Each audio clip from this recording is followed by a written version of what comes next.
Assalamualaikum everyone. This is Ayub. I'm back with another episode of video production for Extreme Commerce. आज की episode में हम premiere pro की introduction के बारे में बात करेंगे कि प्रीमियर प्रो जो है उसको आप किस तरह यूज़ कर सकते हैं, उसमें फंक्शंस किस तरह के हैं, उसका मेन्यू सिस्टम किस तरह का है और आप लोग फाइल इंपोर्ट कैसे कर सकते हैं। उसमें कुछ सेटिंग्स होती हैं शुरू में जो आपको करनी होती हैं, वो किस तरह कर सकते हैं। तो सबसे पहले हम प्रीमियर प्रो ओपन करेंगे डबल क्लिक करके। थोड़ा सा टाइम लेता है ये। इसके साथ साथ हम आज ये भी डिस्कस करेंगे कि हमारा जो फाइल सिस्टम है विंडोज़ के अंदर वो हमें क्या रखना है। जब भी आप एडिटिंग करें तो ये ज़रूर याद रखें कि आपने ऑर्गेनाइज तरीके से एडिटिंग करनी है। आपने बिल्कुल ही फाइल सिस्टम को अपने जो विंडोज़ के अंदर है या मैक के अंदर है उसमें फाइल स्ट्रक्चर जो है वो ऑर्गेनाइज होना चाहिए आपका। तभी आपकी जो एडिटिंग है अगर वो ऑर्गेनाइज तरीके से होगी तो आपका जो एडिट है वो एक अच्छी तरह जो आपका जो एडिट है वो एक अच्छी तरह निकलेगा। हम जब प्रीमियर को खोलते हैं तो हमारे पास ये एक डबल क्लिक करने के बाद ही हमारे पास ये विंडो आ जाती है। इसके अंदर हमारे ये प्रीवियस प्रोजेक्ट्स आ रहे हैं ऊपर से नीचे जैसे आप देख रहे हैं, और हमारे पास ये ओपन प्रोजेक्ट की एक बटन है और एक न्यू प्रोजेक्ट का बटन है। ओपन प्रोजेक्ट हम कोई भी प्रोजेक्ट जो हमारे पास सेव है वो ओपन हम कर सकते हैं इससे, अगर हमारे पास कोई प्रोजेक्ट सेव है पहले, या फिर न्यू प्रोजेक्ट के लिए हम न्यू दबाएंगे और न्यू प्रोजेक्ट पे आ जाएंगे।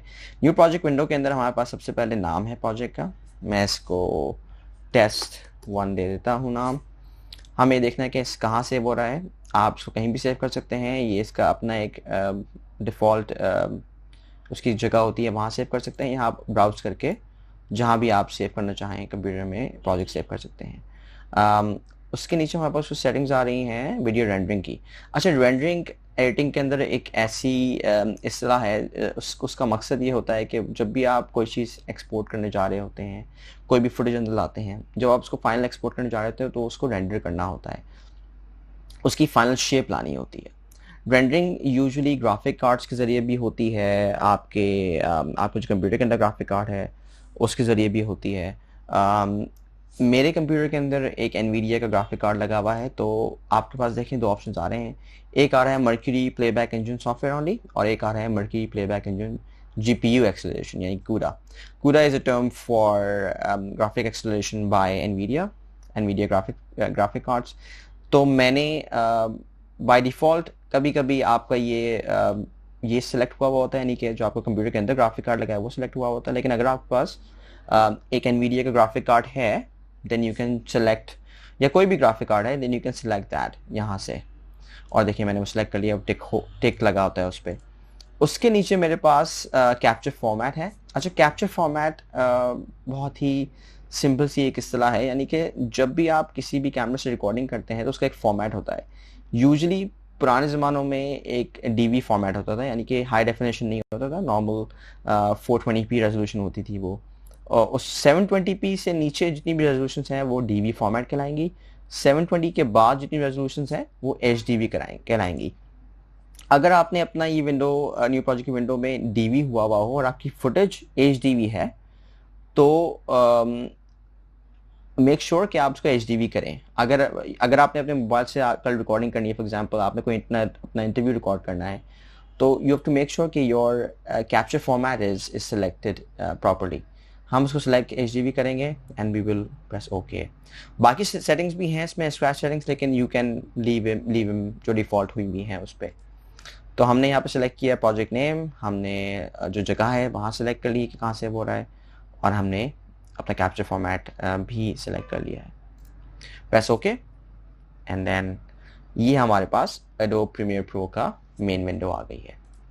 इसके अंदर हमारे पास एडिटिंग के सेक्शन के अंदर ये एक सोर्स विंडो है, ये प्रोग्राम विंडो है, ये हमारे पास मीडिया ब्राउज़र है हमारा, या मीडिया मैनेजमेंट का एरिया भी कह सकते हैं इस एरिया को।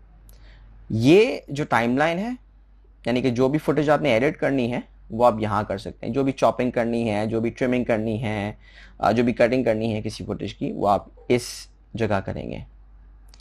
अच्छा, टाइमलाइन पे कोई भी फुटेज डालने से पहले मैं आपको बताता हूँ सीक्वेंसेस क्या होते हैं। एडोब प्रीमियर प्रो में आप जब भी कोई चीज़ टाइमलाइन में डालते हैं तो वो एक सीक्वेंस बनाता, वो एक सीक्वेंस कहलाता है। जब भी कोई चीज़ टाइमलाइन में आ जाएगी, it would become a sequence. और उसके 2-3 तरीके हैं सीक्वेंस बनाने के। उससे पहले मैं आपको थोड़ा सा मेन्यू सिस्टम दिखा दूँ। टॉप पे अगर आप देखें तो आपके पास एक असेंबली का सेक्शन है, यानी कि यहाँ पे आप बिल्कुल जो रॉ फुटेज है उसको यहाँ पे असेंबल कर सकते हैं। आप एडिट नहीं, सिर्फ एक साथ एक के बाद एक उसको डाल सकते हैं। फिर आपने एडिटिंग का जो अभी खुला हुआ था मेरे पास, ये मेन्यू आ गया। फिर आपको कलर करना होगा किसी फुटेज को, वो आ रही है। फिर उसके बाद आपके इफेक्ट्स हैं, ग्राफिक्स हो गई, ऑन स्क्रीन ग्राफिक्स हो गई, वो डाल सकते हैं। ऑडियो सेटिंग्स, अगर कोई आपने ऑडियो मिक्सिंग करनी है वो आप यहाँ कर सकते हैं। और उसके अलावा आपके पास ग्राफिक्स का सेक्शन आ गया कि आपने अगर कोई लोअर थर्ड डालना है, कोई टाइटल डालना है, वो इससे आ सकता है। हम एडिटिंग में वापस जाते हैं और सबसे पहले हम इंपोर्ट करते हैं फुटेज। यहाँ पे आए, हमने राइट क्लिक किया। एक तरह से इंपोर्ट ये होता है कि आप इंपोर्ट दबाएं and you can import anything you want to import, यानी कि it could be a file, it could be a video, it could be anything। मैं जैसे अगर मैं एक्स रॉ में जाता हूँ, और ये मैं आपको बताऊंगा फाइल स्ट्रक्चर जो आप देख रहे हैं मैंने जो बनाया हुआ है। आई विल टेल यू कि आप क्यों बनाना चाहिए आपको। मैंने देखे किस तरह का बनाया हुआ फाइल सिस्टम, मैं आपको इसके बारे में बताता हूँ थोड़ी देर में। तो मैं ये एक फ़ाइल इंपोर्ट करनी मैंने। अगर मैंने सिंगल फाइल इंपोर्ट करनी है तो मैंने राइट क्लिक किया, मैंने वो फाइल इंपोर्ट कर ली, वो फाइल यहाँ आ गई। अभी तक सीक्वेंस नहीं बनाया मेरा। अगर मैंने सीक्वेंस बनाना है, यहाँ पे टाइमलाइन में फुटेज डालनी है, तो मैंने इन दोनों को सिलेक्ट किया। एक तरीका तो है कि मैं यहाँ ड्रैग कर लूँ, अब मेरा सीक्वेंस बन गया। सीक्वेंस का नाम ये है, आप यहाँ से नाम उसका चेंज भी कर सकते हैं इफ़ यू वांट। उसके साथ साथ आप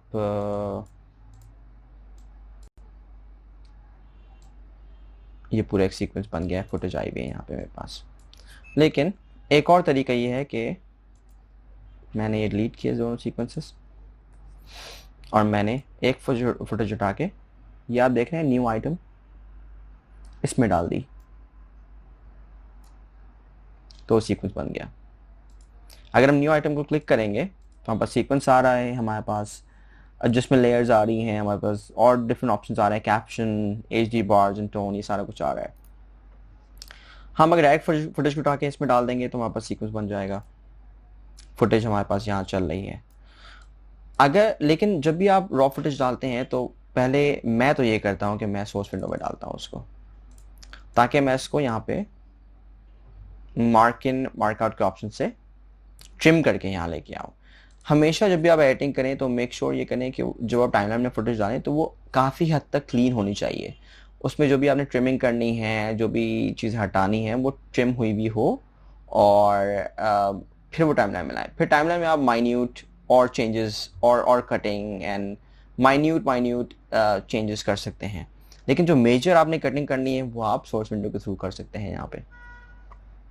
मैं इससे पहले कि मैं आपको मार्क इन मार्क आउट या क्लीनिंग के बारे में बताऊं, मैं आपको 2 सेटिंग्स के बारे में बताता हूं। हम एडिट का बटन क्लिक करते हैं और हम प्रेफरेंस में आते हैं यहाँ पे नीचे, और हम जाते हैं जनरल के अंदर। अच्छा, आपको जैसे पता है पाकिस्तान में काफ़ी ज़्यादा लाइटें जाती हैं और हमें अपना जो प्रोजेक्ट है जब हम शुरू करते हैं तो हमें मेक श्योर करना है कि वो ऑटो सेव होता रहे पीछे। हम जब एडिटिंग में मगन हो जाएंगे तो हमें याद नहीं रहेगा कि हमारा जो प्रोजेक्ट है वो सेव हो भी रहा है, नहीं हो रहा, क्या उसकी अपडेट है। तो उसके बाद उसके लिए हम ये करते हैं, ऑटोमेटिकली प्रीमियर प्रो पे 15 से 20 मिनट का ऑटो सेव का ऑप्शन होता है। मैंने उसको 5 मिनट किया हुआ है, आप यहाँ से देख रहे हैं। मैं आपको दोबारा दिखाता हूँ, आप कहाँ से आएंगे इस विंडो में, एडिट, प्रेफरेंसेस, और हम ऑटो सेव में आ जाते हैं। और यहाँ पे हम उसको 5 मिनट या आप उसको 1 मिनट भी कर सकते हैं, आपके ऊपर है। उसके अलावा मैं आऊँगा मीडिया में।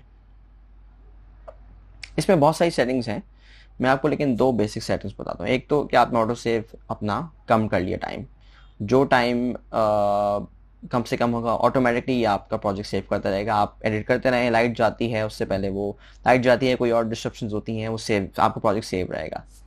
उसके अलावा डिफ़ॉल्ट मीडिया स्केलिंग का एक ऑप्शन आ रहा है यहाँ पे, ये बाय डिफ़ॉल्ट नन हुआ होता है।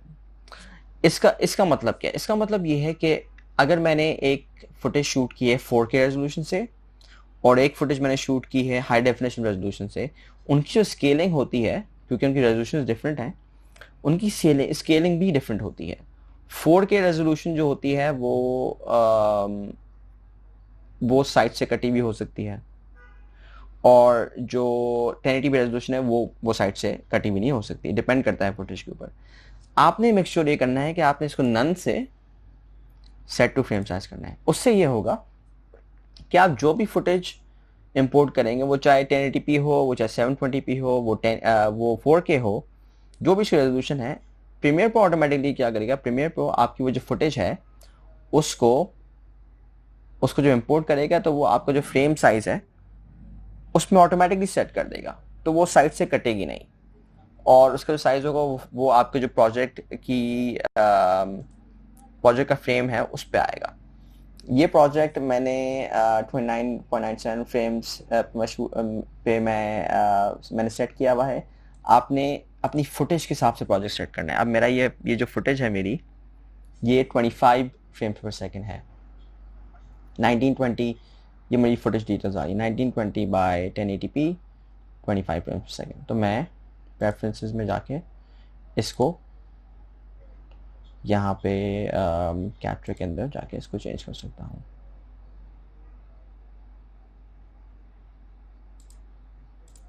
यहाँ पे, लेकिन अगर आपने यहाँ नहीं भी किया और आपने ये फुटेज उठाई और यहाँ डाल दी, तो प्रीमियर प्रो आपके लिए ऑटोमेटिकली इसको फिक्स कर देगा, क्योंकि हमने कैप्चर का जो एरिया था वो हमने यहाँ पे सेट टू फ्रेम साइज किया हुआ है।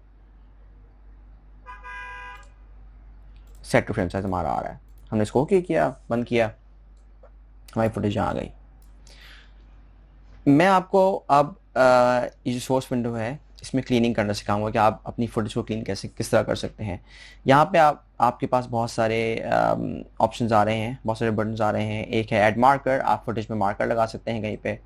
यहाँ पे अब देखिए मार्कर लग गया, आप उसको रिमूव, आप उस पर कलर मार्क भी कर सकते हैं। यहाँ पे कोई इंपॉर्टेंट चीज़ है आपने देखनी है तो आप उसको कलर मार्क भी कर सकते हैं। मैंने इसको बंद कर दिया and I can remove the marker if I want. Control G से मार्कर रिमूव हो गया।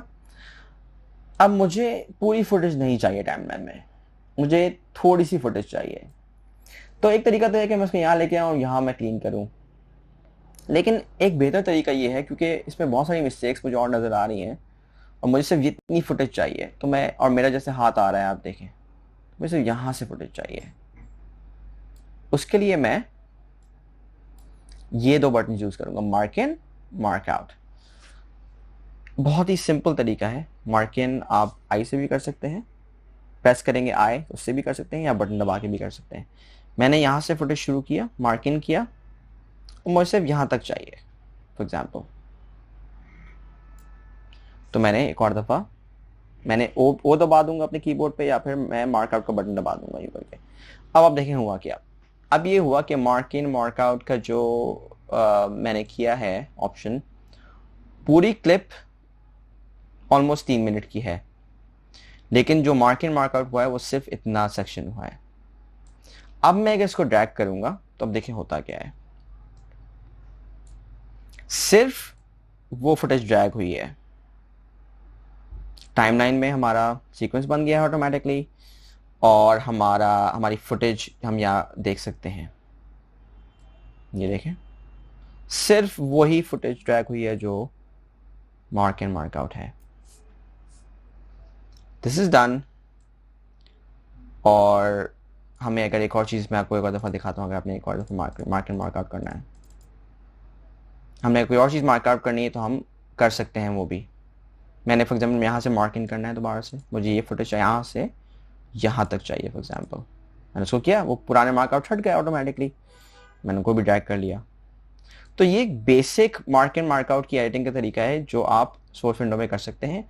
क्लीनिंग, मेजर क्लीनिंग अगर आपने करनी है अपनी फुटेज की तो वो आप इस तरह करेंगे। आप यहाँ भी कर सकते हैं, यहाँ के अलग टूल्स हैं, मैं आपको अगले एपिसोड में बताऊंगा इसके बारे में। लेकिन सोर्स विंडो के अंदर you can use mark in mark out to clean any of your footage.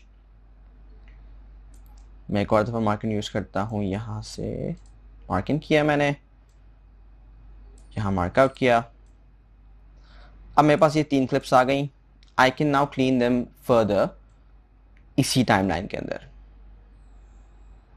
अगर मुझे करना है वो मैं आपको आगे बताऊंगा। तो हमने अभी तक ये सीखा है कि हम प्रोजेक्ट सेटअप किस तरह करते हैं प्रीमियर प्रो के अंदर, और हम सोर्स विंडो के अंदर मार्क इन मार्कआउट की जो फंक्शंस हैं उसको इस्तेमाल करके अपनी फुटेज को क्लीन एडिट किस तरह कर सकते हैं, उस पर मेजर मिस्टेक्स किस तरह निकाल सकते हैं। अब ये तो प्रीमियर प्रो के अंदर की सेटिंग्स हैं। मैं जो आपको नेक्स्ट बताऊंगा वो है कि आपने किस तरह अपने फोल्डर्स को सेटअप करना है एडिटिंग के लिए। अब ये मैंने एक फोल्डर बनाया हुआ है, एक्सट्रीम कॉमर्स ईसी का एक फोल्डर रफ सा बनाया हुआ है, and I have different videos यहाँ पे, ठीक है। अब इस वीडियोस के अंदर अगर मुझे ऑर्गेनाइज तरीके से काम करना है तो मैं ये करूँगा कि मैं खोलूँगा और मैं 4 से 5 फोल्डर्स बना दूंगा। एक फोल्डर है रॉ फुटेज का, एक है प्रोजेक्ट का, एक है फिर म्यूजिक का, ग्राफिक्स का, और एक है एक्सपोर्ट्स का। आपके जितने एलिमेंट्स हैं ना वीडियो में, आप उसके नाम के फोल्डर्स बना दें, और आपके जो कैमरा के कार्ड से रिकॉर्डिंग हुई है, जो रॉ फुटेज है, वो उसको जो भी कैमरा के कार्ड से फुटेज आप रिकॉर्ड करते हैं, अनएडिटेड फुटेज, उसको हम रॉ फुटेज कहते हैं। उसके अंदर अब आप देखें कि मैंने रॉ फुटेज साइड डाली हुई है यहाँ पे, और मैंने उसको फर्दर ऑर्गेनाइज किया हुआ है दिनों के हिसाब से ऑर्गेनाइज हुई हुई है। अगर कोई ऑडियो है तो वो सेपरेट ऑडियो रिकॉर्ड की हुई है, अगर मुझे ऑडियो रिकॉर्ड करनी है सेपरेटली। उसके बाद हमारे पास प्रोजेक्ट आ गया। प्रोजेक्ट की जो प्रीमियर प्रो का प्रोजेक्ट है, अगर हम सेव करें इसी प्रोजेक्ट के अंदर, इसी वीडियो के अंदर, तो वो आपके लिए बेहतर रहेगा नेक्स्ट टाइम खोलने के लिए। फिर म्यूजिक है, अगर कोई म्यूजिक यूज़ हुआ है वो आप सेव कर सकते हैं। फिर आपके पास ग्राफिक्स हैं, if you want to add any graphics, और फाइनली एक्सपोर्ट्स। मकसद इसको दिखाने का ये था कि एडिटिंग जो है बिल्कुल एक स्किलफुल काम है, लेकिन एडिटिंग का जो मकसद है फुटेज के साथ वो ये भी है कि आप ऑर्गेनाइज तरीके से एडिटिंग करें।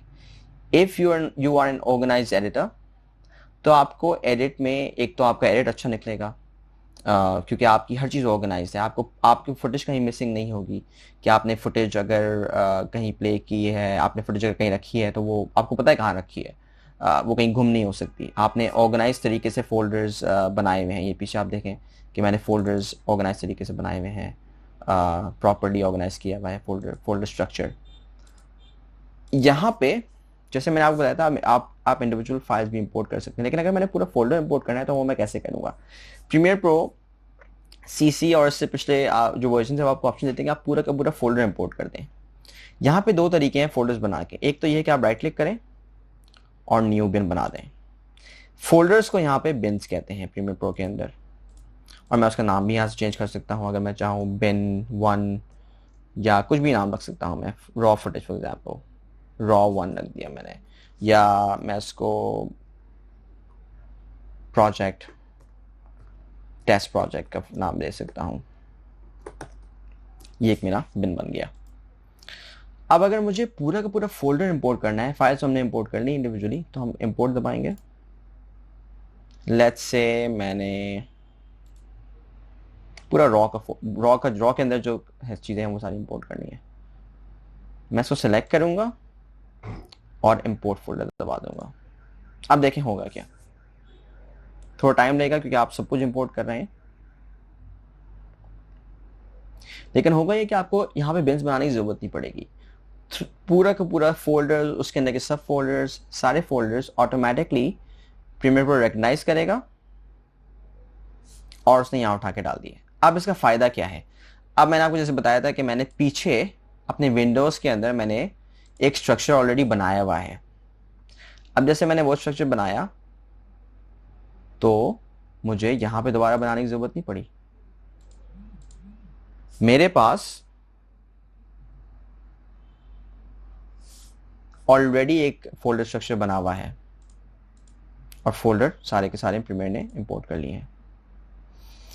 तो इस वीडियो के एंड में मैं थोड़ा सा एक रिकैप देना चाहूँगा कि हमने आज क्या डिस्कस किया। हमने डिस्कस किया है कि आप प्रीमियर प्रो में बेसिक जो प्रोजेक्ट है उसको सेटअप किस तरह करते हैं, प्रोजेक्ट के अंदर इंपोर्ट करना है आपने कोई फुटेज वो किस तरह करते हैं, फोल्डर इंपोर्ट किस तरह करते हैं, जो मेन्यू स्ट्रक्चर है पूरा प्रीमियर प्रो का वो क्या है, विंडोज़ डिफरेंट विंडोज़ क्या करती हैं, जो मेन एडिटिंग सेक्शन है सॉफ्टवेयर के अंदर वो क्या करता है।